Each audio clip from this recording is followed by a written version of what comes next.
Hello and welcome to Views on News. I am Jawad Hami. Pakistan will be hosting the Council of the Heads of the Government of the Shanghai Cooperation Organization meeting to be held on 15th and 16th of October. And invitations to the heads of the government of the member countries have already been sent. There have been multiple engagements in the lead up to this upcoming high-level moot. Also, the 23rd meeting of the Shanghai Cooperation Organization's Trade Ministers Conference was held in Islamabad with Pakistan's Federal Minister for Commerce Jam Kamal in the chair. In his opening remarks, Jam Kamal said, let me quote him, Pakistan is a key member of the Shanghai Cooperation Organization and it is a matter of honor for us to hold its meeting. In recent years, Pakistan has undertaken significant reforms to improve its business environment, promote industrial growth and enhance trade facilitation. Being at the crossroads of South Asia, Central Asia and Middle East, Pakistan is keen to contribute to the collective growth of the SCO region, unquote. Let me quickly bring in our esteemed panel of guests to talk about the significance of the important points that have been highlighted by Mr. Jam Kamal, and also what could be expected in the lead up to this upcoming high-level moot or the Council of Heads of Government that will be held here in Islamabad on 15th and 16th of October. In the studio, we are honored to have been joined by Mr. Khalid Taimur Akram. He's expert in international relations.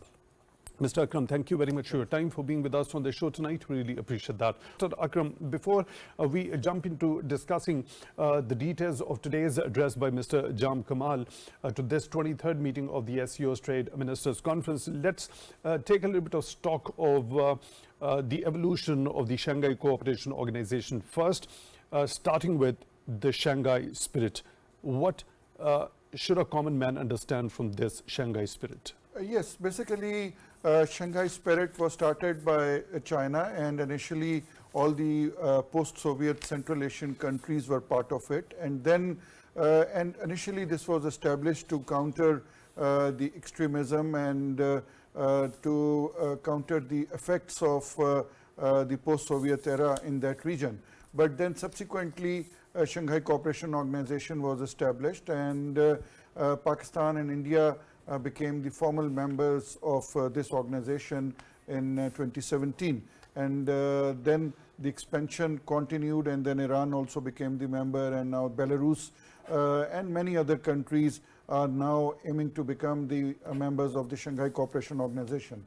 About Shanghai Cooperation Organization, the Western media and the critics always say that it is an answer to the European Union or NATO. No, it is not an answer to European Union. It is also not an answer to the NATO. It is an alliance of the countries in which they get together to talk about trade, to talk about culture, to talk about people-to-people connectivity. And we have seen in last couple of years that Shanghai Cooperation Organization has evolved into a mechanism in which these countries are cooperating together in the form of for the trade, for people-to-people connectivity, education connectivity, and we have seen during the last two chairmanships of our brotherly countries like Kazakhstan and Uzbekistan, both of them they have given new ideas for this organization, and this is the only organization which has been very closely working with the new Afghan government, because Shanghai Cooperation Organization is the organization of this region, and Afghanistan is a common problem to all the stakeholders in the Shanghai Cooperation Organization, and Shanghai Cooperation Organization was the first organization which approached the Taliban government after 15th of August 2021, and they started talking to them. In addition, over here I would like to point out one important thing that our neighboring country India has been trying to, although they are part of the Shanghai Cooperation Organization, but they have been trying to underplay this organization, and unfortunately last year once they had the chairmanship, they instead of holding the head of the government state session in India, they opted to have it online, and they try to underplay the significance of the Shanghai Cooperation Organization. But over here, I would also like to tell the audience that this SCO is not like SARC, because we have seen that how India has been downplaying the SARC and how SARC has become dead horse. It's not like SARC. I'll be taking your view, a detailed view regarding that particular thing also, and India's endeavors to underplay this particular organization, and it can't be done as it has been done with SARC. Mr. Taimur Akram, you already talked about the difference between the Shanghai Cooperation Organization, the European Union and NATO. So the primary objective of the purpose was to ensure the security, the collective efforts to ensure the security in the region. So comparing firstly with NATO, if the primary objective of this particular Shanghai Cooperation Organization was to ensure the security, how do you differentiate it from NATO, that is a military alliance altogether? Actually, once Shanghai 5 was created, it was basically created to stop the radicalization, the spread of the radicalization in the region. But once it was converted into Shanghai Cooperation Organization, then the security was not the basic aim. The basic aim was to develop connectivity, was to develop trade. But yes, Shanghai Cooperation Organization has a security component also, and they have a very big regional anti-terrorism organization, which is known as RATS, Regional Anti-Terrorism Structure, which has its headquarter in Uzbekistan, which all the countries, they share the counter-terrorism and their information in that. And also the Shanghai Cooperation Organization countries have been organizing the joint military trainings, joint military exercises. But there is no common military platform where the Shanghai Cooperation Organization Charter does not specify that if one country is attacked, all other countries are going to defend that. No, it's not there. But yes, one thing is there in the charter is common agenda for connectivity, common agenda for people-to-people contacts, for common agenda for creating SCO bank, for creating SCO universities. So Shanghai Cooperation Organization. So this connectivity, people-to-people contacts, the bank. So yes. how do you differentiate that one from the concept of the European Union? Yes, the concept of the European Union, they have, single visa regime. SCO does not have a single visa regime. They have a single currency. We do not have in SCO single currency. They have common laws. We do not have common laws. Pakistan is following some other laws. China has their own laws. The post-Soviet countries, they have their own laws. So all the countries, they are staying within their own independent entities, but yet they are part of the Shanghai Cooperation Organization for the better good of themselves and for each other. So what remains to be that very common ground that drives the very spirit of this particular Shanghai Cooperation Organization, despite there being so many differences and all the member states remaining within their own territory with their national laws implemented? Connectivity. Connectivity is the name of the game, because as you know that in 2013, President Xi Jinping gave the idea of the community of the shared future.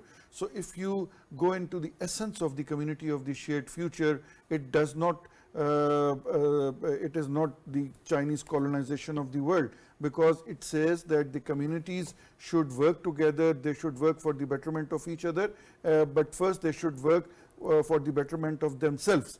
And then in 2013 May came the BRI, which was previously known as Belt and Road Initiative. So the BRI is basically the driver of the complete thing, because it is the infrastructure development in all the region. BRI now has 155 countries as their members and 30 organizations over there, they are the members. But Shanghai Cooperation Organization is very unique in a sense that it is gathering the countries together for multifaceted agendas.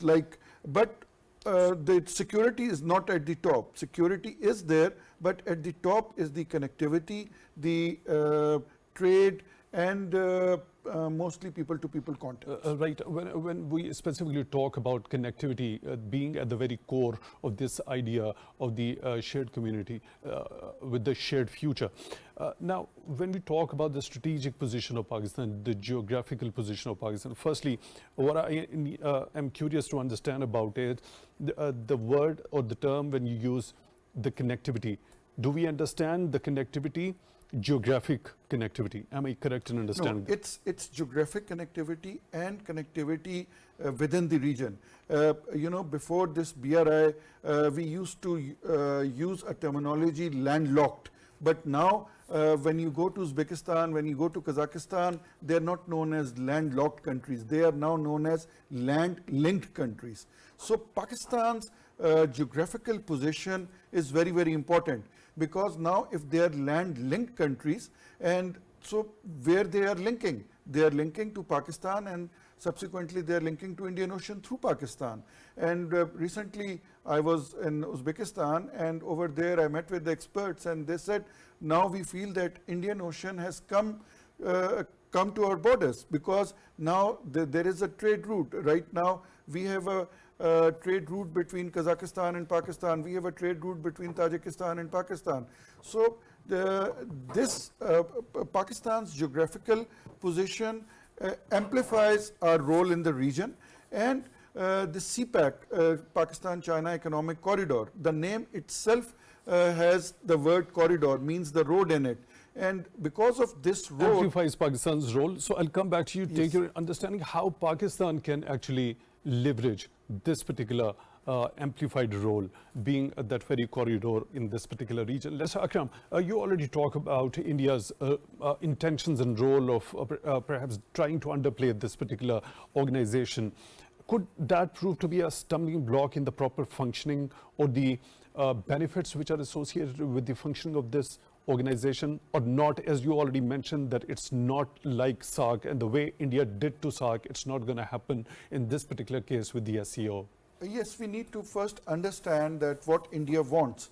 Number one, India is not part of the greater Belt and Road program. India does not recognize China's Belt and Road program. India is just at the neighborhood of China, and unfortunately they are not part of BRI, and they plan to make their own spice route. The spice route was previously explored by Vasco da Gama long time back, and now India, with the help of few other countries, they want to reinvent that route and go for that. Secondly, India sees its future with G7 and G20. So, but I would say that they have become part of Shanghai Cooperation Organization just because Pakistan is part of SCO and they are in this region.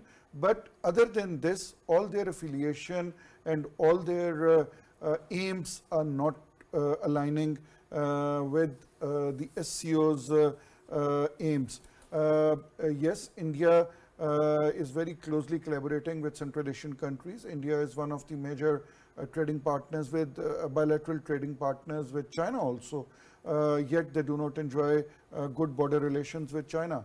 So right now, India is in this dilemma whether they want to sit in G7 and G20, or they want to be fully members of SCO and become part of BRI. Yet Pakistan, one, because of our location. Two, we are the flagship project of BRI. Why we are the flagship project? Because CPEC is the only corridor which passes through one country.